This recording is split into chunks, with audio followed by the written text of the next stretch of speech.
Hi, everyone. Welcome to our LA County Library virtual event, Careers in STEAM. Meet a NASA software engineer. I'm Christy and a librarian for LA County Library, and I'll be your host today. And I'm very excited for what promises to be a very interesting and informative program. But before we begin, we want to acknowledge that we are on the lands of the Tongva, Tataviam, Serrano, Kizh, and Chumash peoples, and we are thankful for their many years of stewardship of the land. Today's program is sponsored by Edison International and the LA County Library Foundation as part of our Exploring Energy Technologies programming series, and we'd like to thank them for their support. Now, I am so excited to introduce our special guest for today's program, Bee Davis. Bee is a pioneering data scientist, a cybersecurity expert, author, and activist who is passionate about promoting equity and inclusion in the tech industry.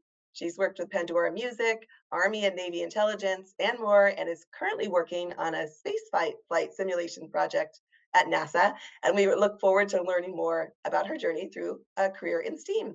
So, thank you so much for being here today, Bee. We are very excited for your presentation. Thank you. Well, first of all, thank you to the LA Public Library. Thank you to Christy and Vicky for welcoming me here to talk today. I'm super excited about this, and thank you to all of you who are online here to take your afternoon and to spend some time learning about me, my career, but also learning about NASA and learning about space. So, without further ado, let's get started. Going to share my screen.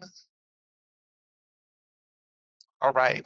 Um, and Please, Vicky or Christy, pop in and to tell me if something's not showing up right, but I think it is. Everything All right. looks great, and we will let you know. Okay, perfect. All right. So my presentation, being prepared for the stars, a journey into NASA and flight readiness. So my name is B. Yes, that is my legal name. My mom called me B my entire life. And since this is Trans Visibility Month, I think it's important to note that yes, I am trans, but that's not the most interesting thing about me. You're going to soon see, and that is my precious dog Teddy. Um, he is 2 years old. He's a Maltipoo. So, just a little bit about me. I'm a Trini girl. My parents, my mom is from Trinidad and Tobago. I'm first generation American. I was born in Brooklyn, New York, or East New York more specifically. I was raised in Sacramento, California, where I currently reside. And I graduated from high school in 1992. Yes, I'm old. Um, I have 3 kids, no grandkids yet. And yeah, I'm just enjoying life. So I am a patented Ivy League software engineer. I graduated from Brown University with a master's degree in digital forensics and counterintelligence. Um, my undergrad degree is in logic, specifically, and I have 26 years of software engineering experience, 17 patents, and I code 5 languages. I probably forgot like 2 or 3 already. That it probably was 7, but I forgot some that I haven't used in a long time. So saying that I'm a software engineer is kind of like an understatement. I have a lot of specializations: cybersecurity, um, one of them, digital forensics, counterintelligence, data science, infrastructure engineering, and application development. So I actually was one of the first engineers at Pandora Music way back in the day, and so I know a lot. I've been in and about Silicon Valley for a very very long time. After Pandora, that's when I started doing contracting for military intelligence, naval intelligence more specifically. Then I worked for Army intelligence. And then I worked for an organization called DISA. You can look that up, DISA. And then I've worked for a number of the intelligence agencies. Eventually, I landed at NASA, which I'm super, super happy to be at a place with a science based mission. So at NASA, I'm a senior infrastructure engineer for Project Luna, working under the Flight Operations Directorate via Mission Control. That's a lot of words. So let's break it down. Everyone knows what NASA is, but flight operations, what is that? So flight operations, you could read the more formal uh, definition here, but basically what it means is it's any space flight that involves humans. So FOD is not going to be responsible for putting satellites into space. Um, I know it might be a little confusing because we just launched Artemis not too long ago, 2 years ago, and Artemis was had no crew. But that was because the Artemis program is a 5-phase program. That the first phase was with no crew, and then the phases after that will involve a crew, with the ultimate goal of orbiting. Getting a space station to orbit the moon and a moon habitat. So, what I'm going to talk about today is my job, which is testing. And it starts with asking this question: how in the world do you prepare for what you see on the screen right now? This is kind of like the most exciting moment, for me at least, in the whole journey when that rocket is sitting on the platform. And then, you got, literally like 739,000 gallons of cryogenic fuel just like exploding underneath you. All the smoke's going everywhere and like the whole sky lights up. And it's just an exciting moment. But there's lots of planning that goes into this, and that planning is part of my job. So here are kind of all the things that I brainstormed that are part of getting ready for that moment. And as you can see, it's pretty overwhelming. It's a lot of science, a lot of engineering, a lot of checking things over and over again, because guess what? There are usually 7 people, 4 to 7 people on top of that basically missile, and you don't want them to come back home. You want them to come back home to their families.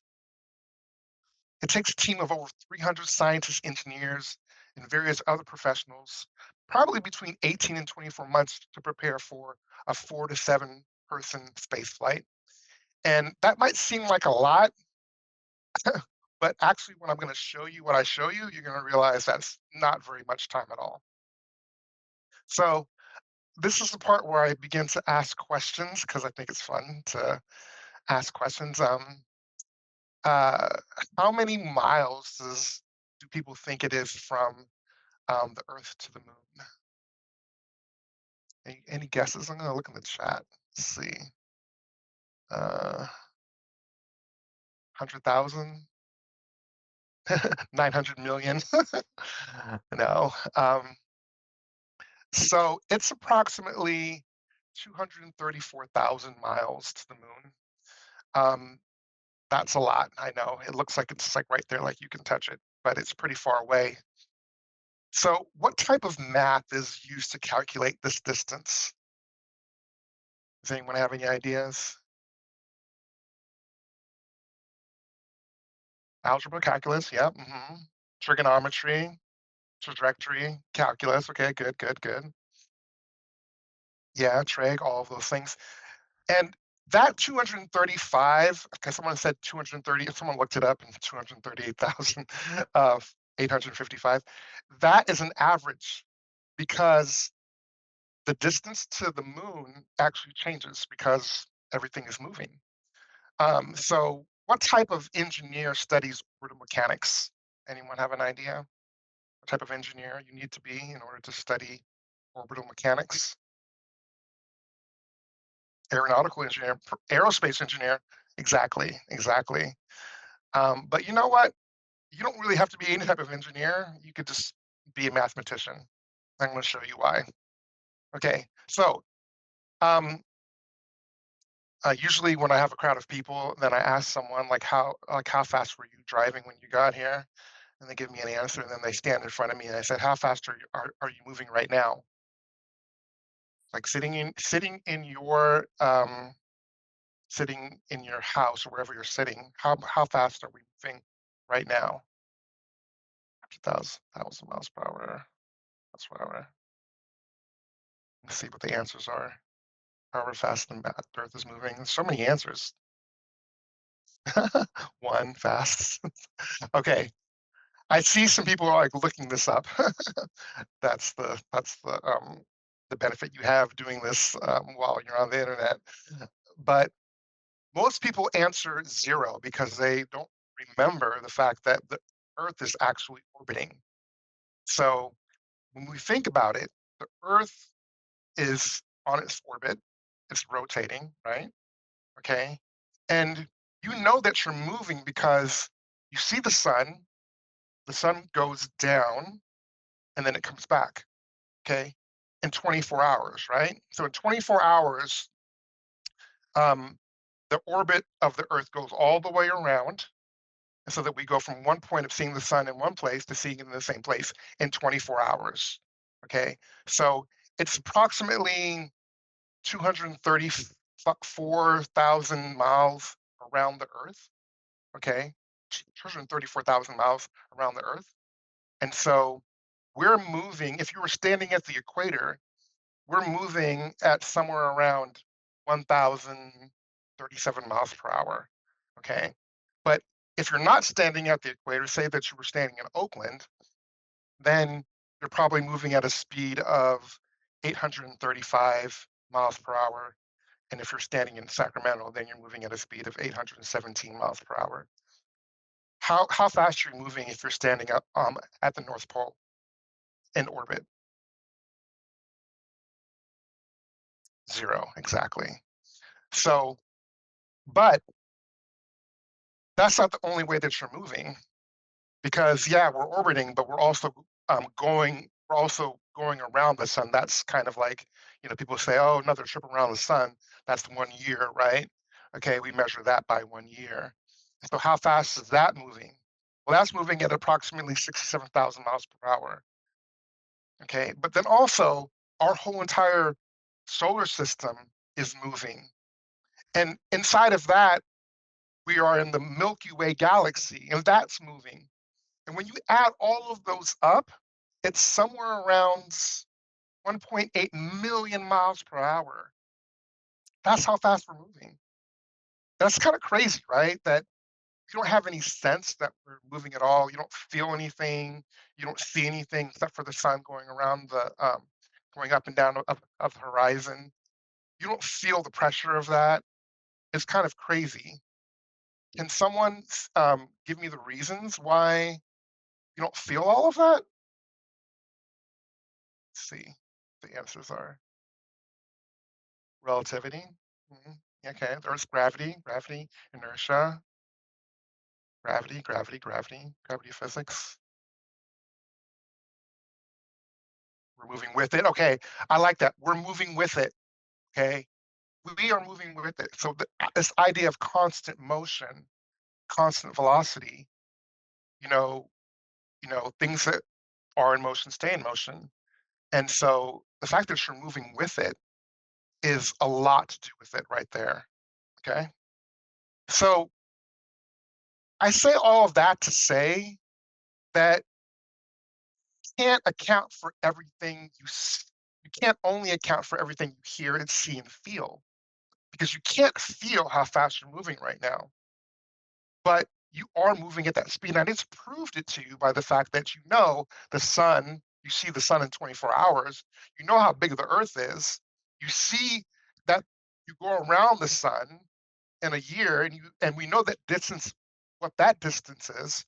And so, speed is distance over time.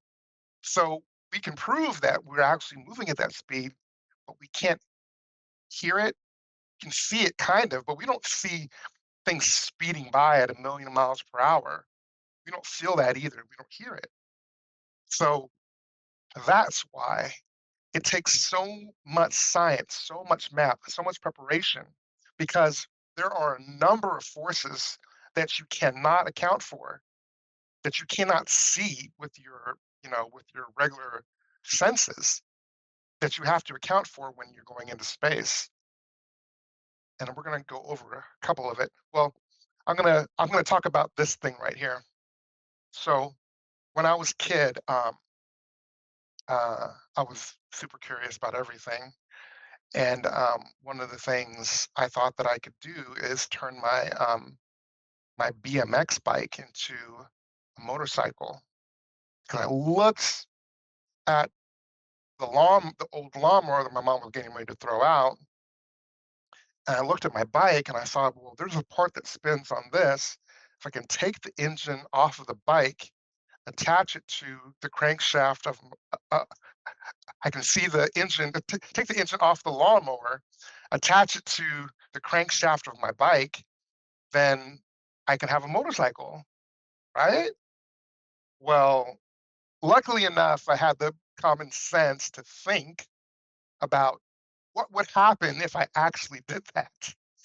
And what I imagined in my head wasn't what you see on the screen. It was actually me probably crashing and really hurting myself or dying or something like that. So um, it's important that you have to think ahead when you're having these imaginations of doing things. We don't just like strap people to a rocket and light light the fuse and say, okay, cross our fingers and say good luck. We have a lot of work that we need to do in order to make sure that journey is successful and it's safe. So I'm going to tell you about some of the things that we have to account for when and these are just these are just like three things that I'm going to talk about.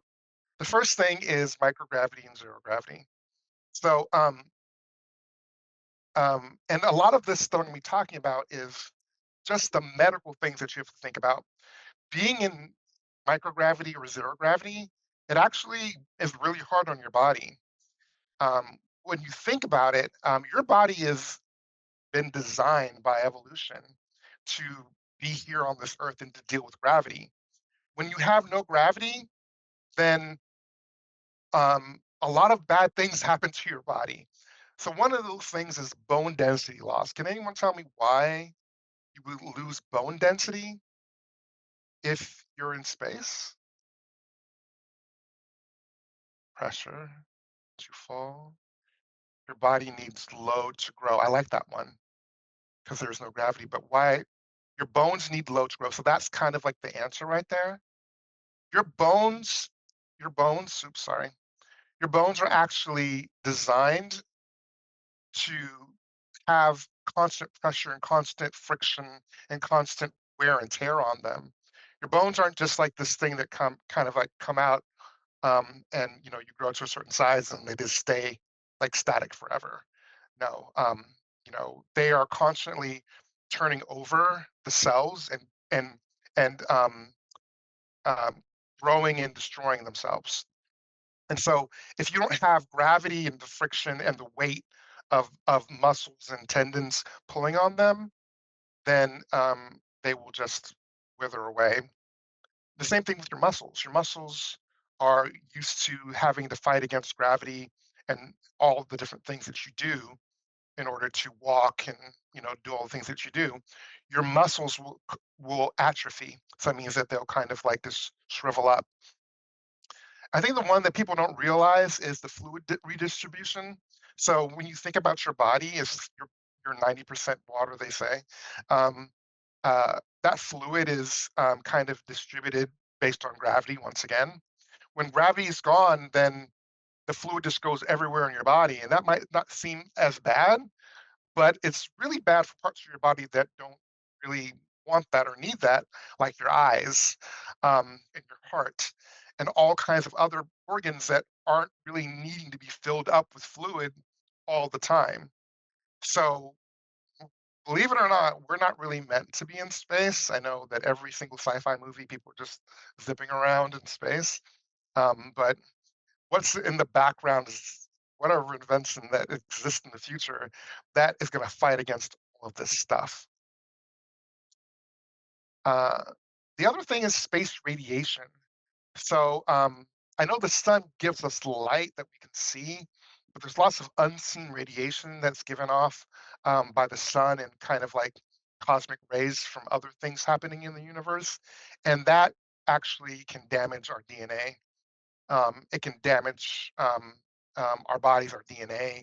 And when it damages your DNA, that means that I guess, that is a really, that's like permanent damage. It's like not something that can be easily reversed or can't be reversed at all.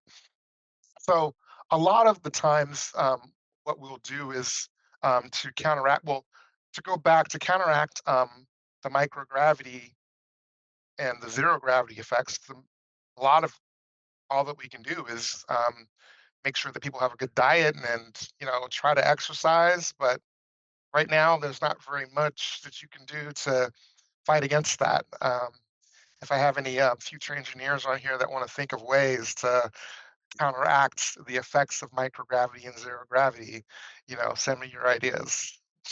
Um, but for space radiation, that's kind of like what you would call the shields, the thermals, the radiation hardened electronics, all the things that we develop in order to protect from the radiation. Think of it as you have to protect from radiation down here with sunscreen or your cool shades.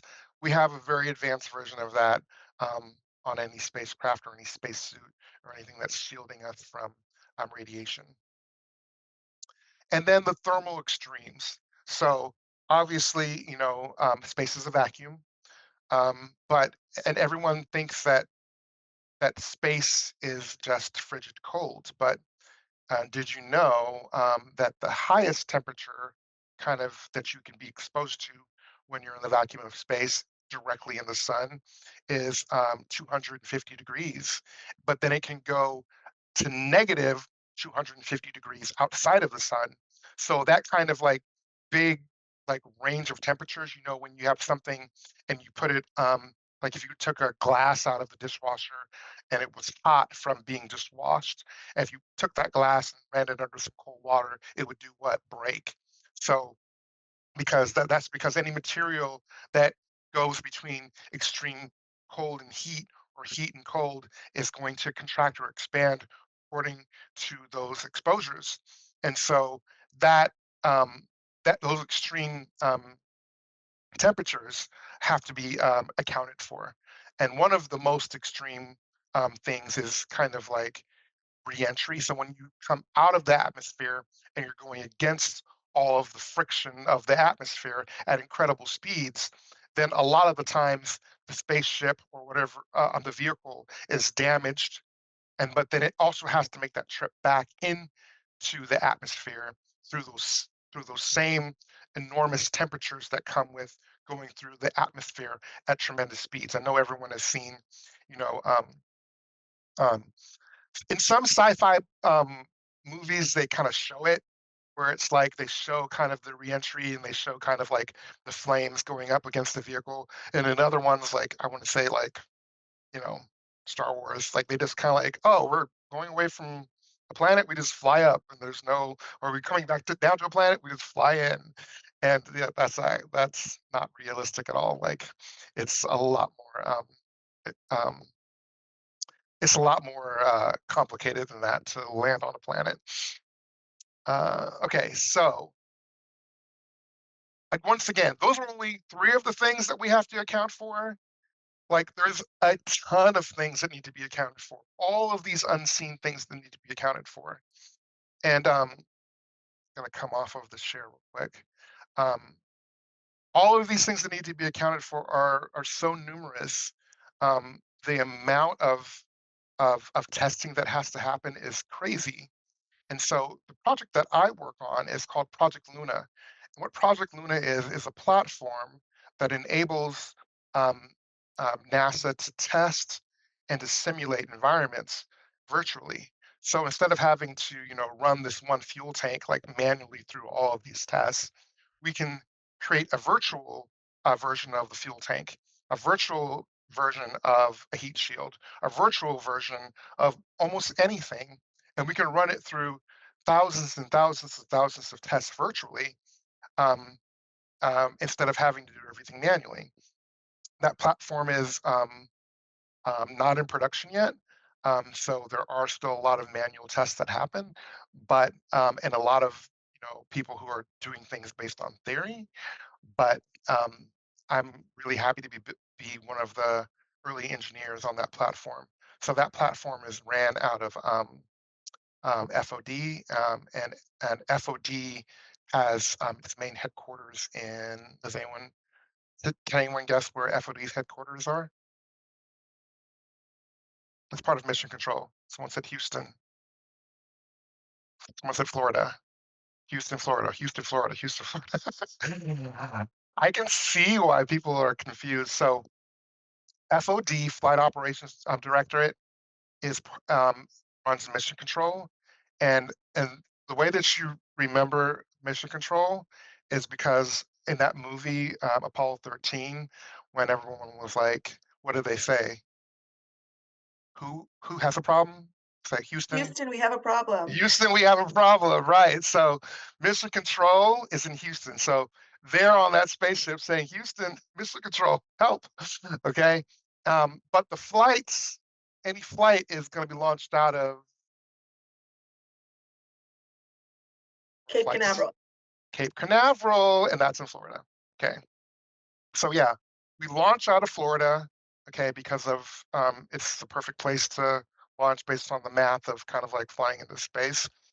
It's also near the ocean in case we have a serious thing. We can just jettison into the ocean instead of like if we were like launching out of Texas and something went wrong with the rocket, then we might we might land on Beyonce's house. That's gonna be very bad. Okay, we don't want to do that. Um, so yeah, I work for Mission Control out of Houston, and I'm just gonna close that. And that's my job is to software engineer that platform. And, it's crazy because, obviously I'm not an astronaut. I have no plans of going to space ever because I don't want the fluid redistributing in my body. Thank you. Um, but I am a very, very small part of the mission. But you know that any person that's a part of a mission at NASA can stop a flight. They can raise their hand and say, hey, listen, I think we should pause on this flight. I think things are not good. That's because we have a mentality that no person is above another person. There's not one person that's more important than another. If you have scientific evidence that shows um, that what you're saying has weight, then you will be listened to. Because guess what? We're not, one of these companies. I'm not going to name them who can just let things blow up, on the platform because there's people on there, and we're not. As one of my leaders said, we don't have go fever. So this idea of having go fever is like, oh, we just gotta go, go, go, go, go. It's all like success and well, it's like accomplishment um, driven instead of excellence driven. So what you didn't may not have noticed. I'm gonna go back to my slides. Um,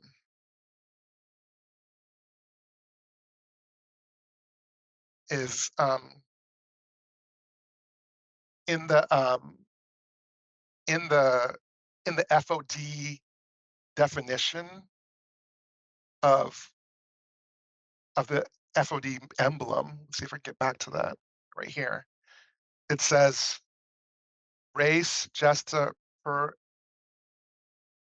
excellentiam, Latin. Does anyone know what that means? See, my chat went away. It's oh yeah, there it is. Achievement through excellence.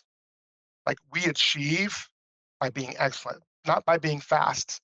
In Silicon Valley, there's a lot of um, you know, move fast and break things. That's cool. Like let's just go, let's go. We don't want to like, wait until it all works like properly, and we just want to be the first ones to do it, and we're going to be the first movers and the first shakers, that kind of thing.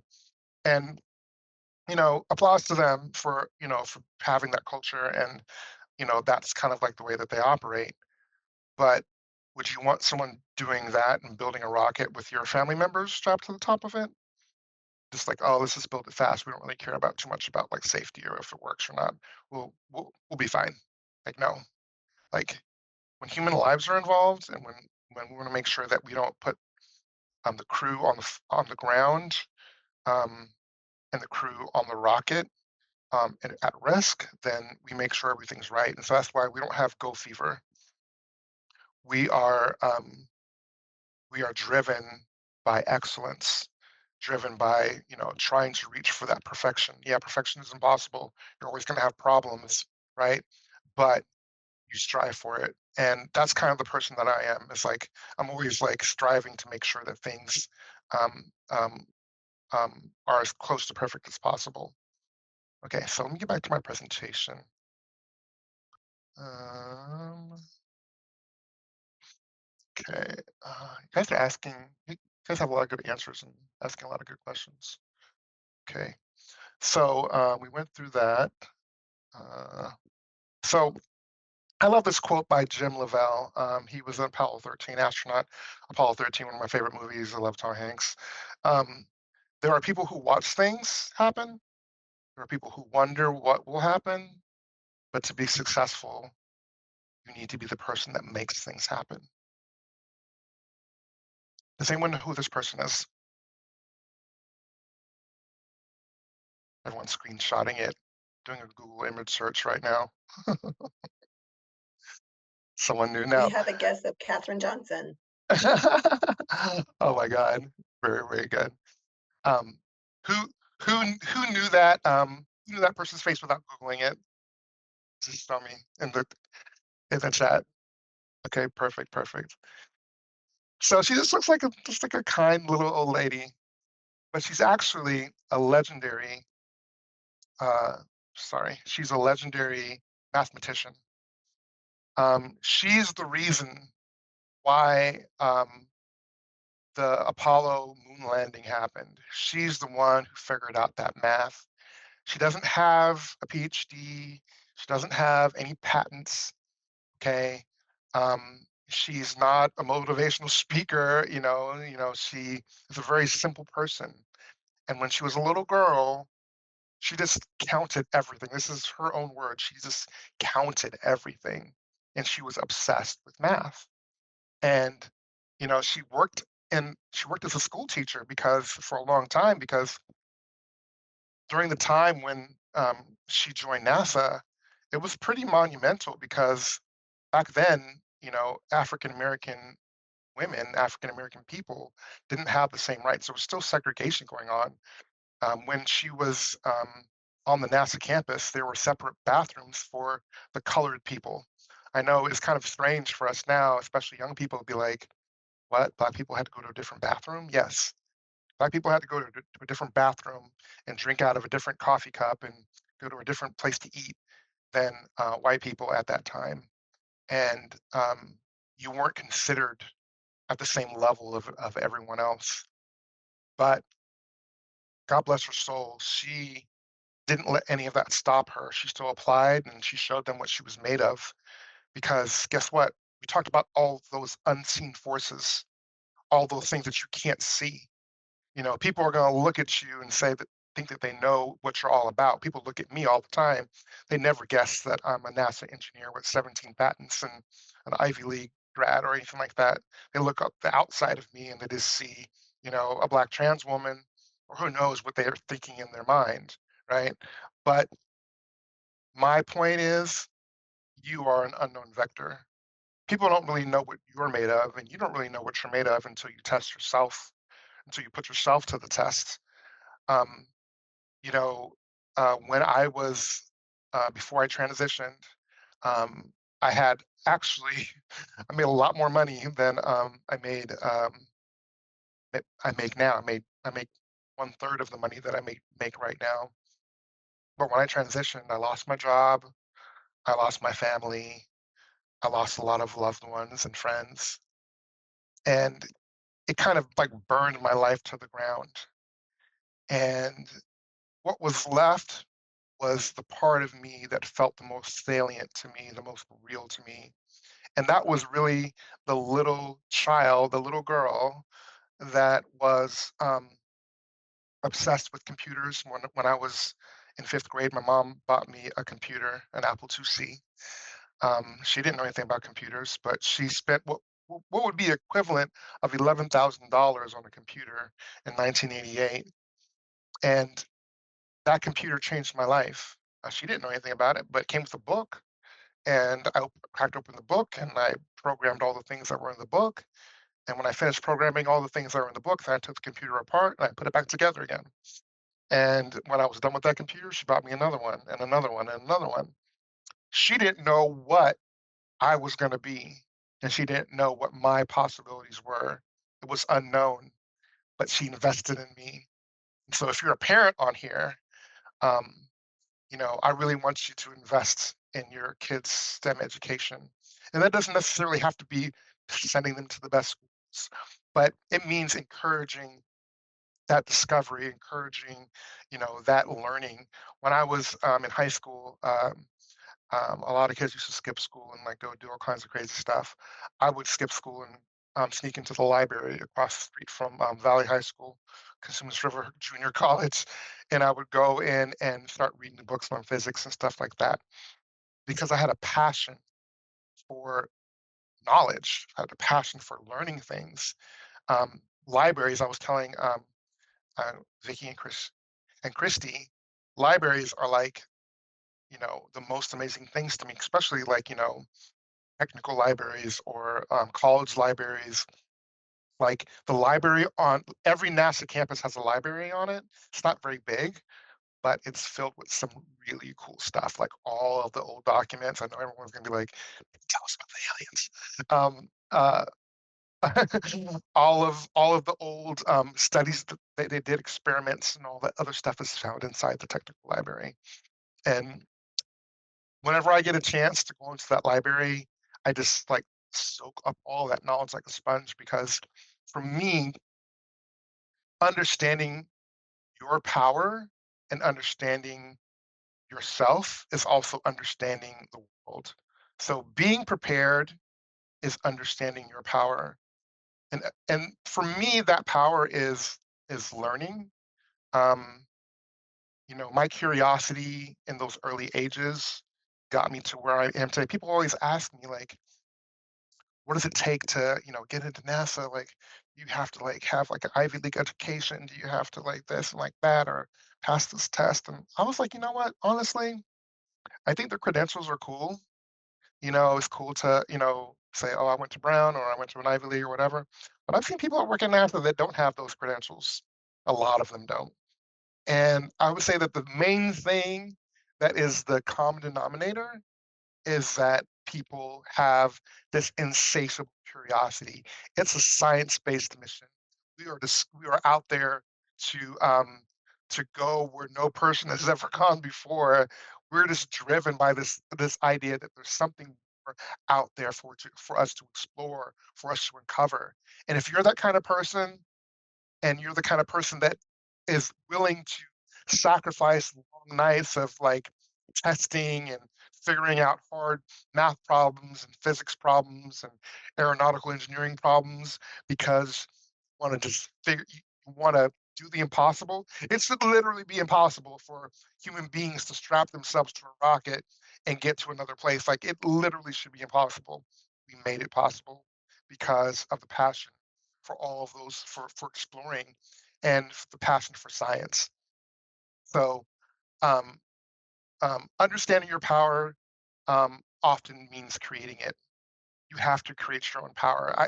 I feel powerful when I know that the thoughts that I have and the skills that I have are going to create a platform that never existed before, and that platform is going to make sure that people flying on a billion-dollar rocket get where they're supposed to go.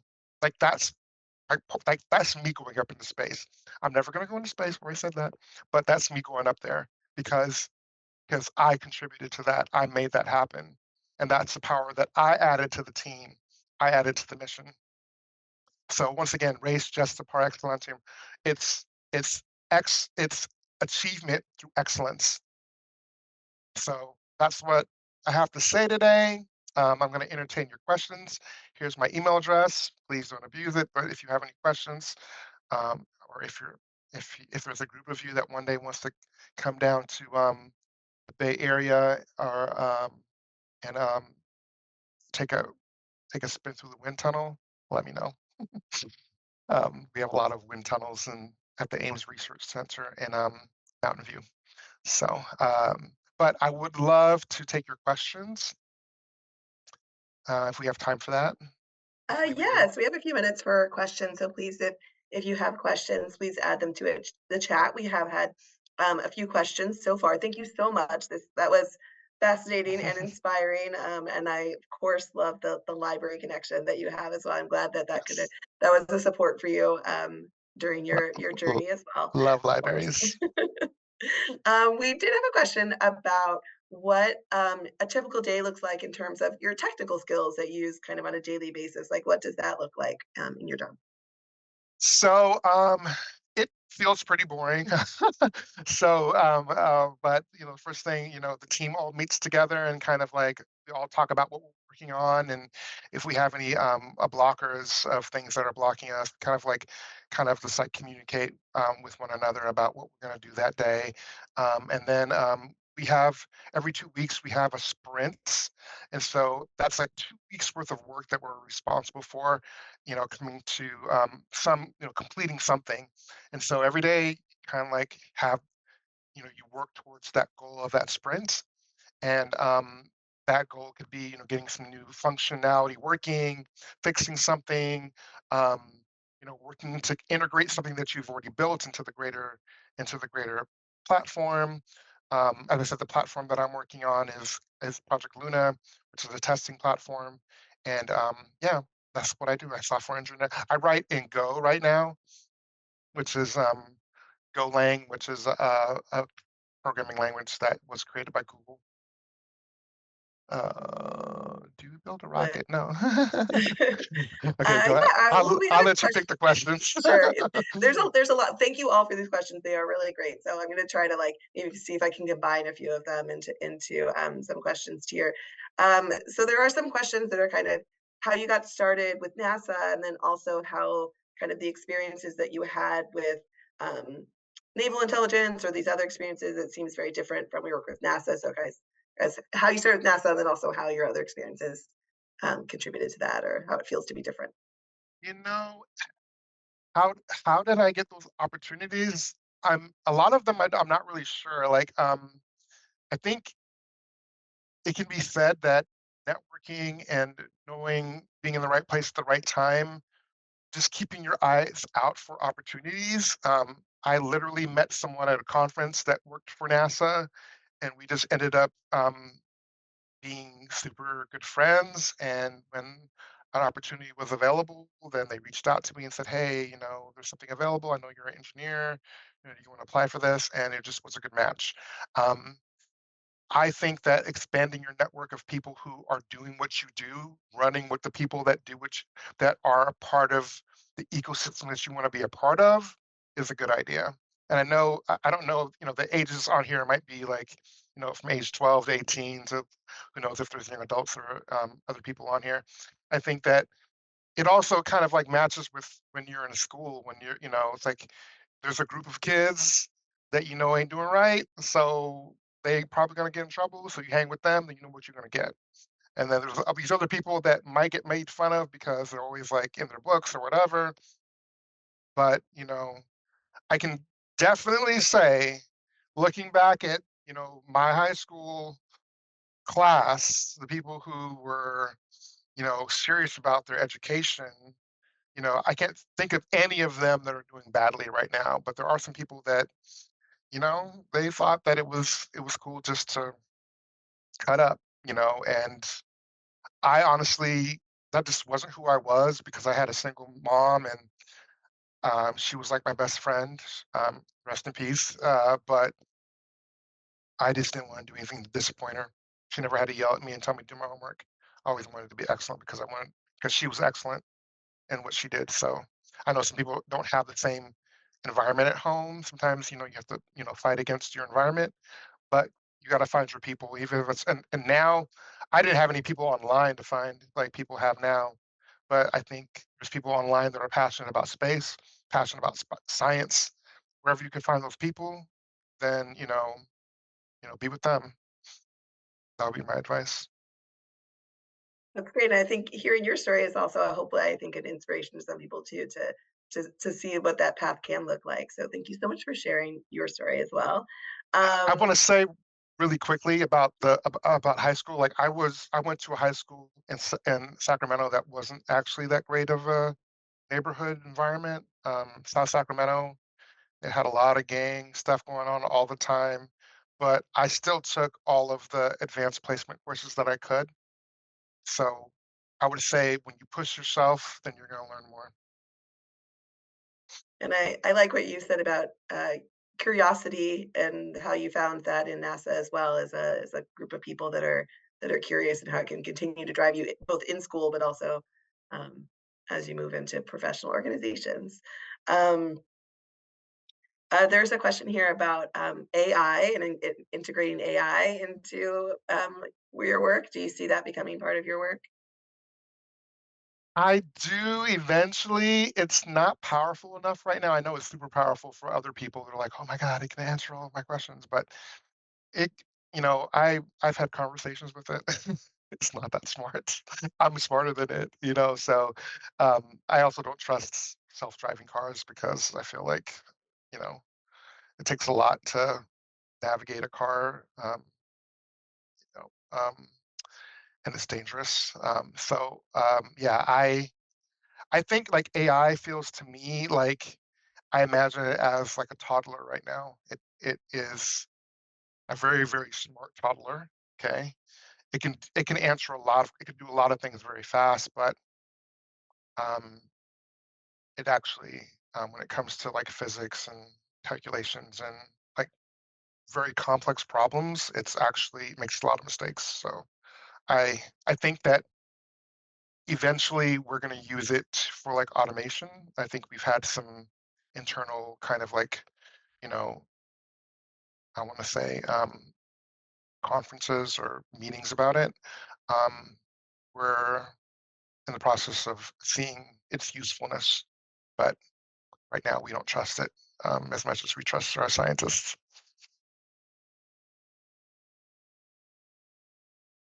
Tried to unmute there. Yeah, so we have time for maybe just one or two more questions. So we did have a question earlier that I wanted to come back to, and it was when you were talking. I think when you were talking about the impacts on the human body in space, and it was about thinking about the intersection between medicine and space technology, and just thinking about all the different types that it's not just software engineering or rocketry or there's a lot of different specialties that come into play in NASA, and I guess just curious about what your thoughts are on that, or if how you can find those connections in between interests for careers. Yeah, so we have a lot of biologists, doctors, like anyone in the kind of like the life sciences working at NASA. Number one, because it's not all about space. So anything when you're looking at the atmosphere going out to space is called astrophysics, and anything looking from the atmosphere going in is called anyone know? Anyone know? Astrophysics, and then heliophysics, earth physics, heliophysics, Latin root. I was going to say Um, tetrophysics, something I was trying to think. What's the word for Earth? I don't know. Heliophysics Terrible is anything something. looking in on the Earth. So, uh, so that means like weather patterns, like anything with dealing with like the Earth sciences, and anything dealing with the Earth sciences is also going to do with life. Now, still going back to astrophysics, if we're going to put a person in an orbit around the moon, like we have the International Space Station orbiting around the Earth, then we need to really understand how to keep them healthy and safe. If we're going to have a habitat, and that's the whole point of Artemis, is to have a habitat on the moon where people are living there, then we really need to have people who are like specialists because the they're gonna need to learn how to make food. You just can't just send them up with an unlimited supply of food. I mean, there's only so much space ice cream that you can eat. Um, um, yeah. Has anyone, what was the name of the movie with Matt Damon? Wasn't it wasn't Interstellar, it was, The Martian. The Martian. Oh my god, love that movie, where There's a lot of math in there. he had to grow the potatoes. I was just like, I was rooting for him so hard. Um, yeah, um, we don't want that situation, but the point of the Artemis program, is so that we can learn from having a habitat on the moon so that we can eventually have a habitat on Mars. One of the things that I'm working on right now is um, is a white paper, a very technical paper that's going to study the effects of what would happen if you had a trans person that ever went into space. Not that I'm going to go. Once again, I'm not going, but but we've studied men and, you know, cis men and cis women going into space, but no one knows what's going to happen when we put a non-binary person and trans person in space. Our bodies are different. The makeup of our bodies changes when we take hormones, undergo HRT, and everything about our body is different than a cis body. So putting us into space is going to have different risks. And so this idea of me, I'm actually doing it with, I'm actually doing this as a side project, not connected with my work, but I am using AI to create simulations. Um, and, for me, that technical paper is kind of like my love letter to my trans sister that I probably will never meet because she's so far off in the future. And I just wanted her to know that I love her so much that I wanted to make sure that she's safe. And I might never see that day to see her go up in that rocket, but I love her, whoever she is.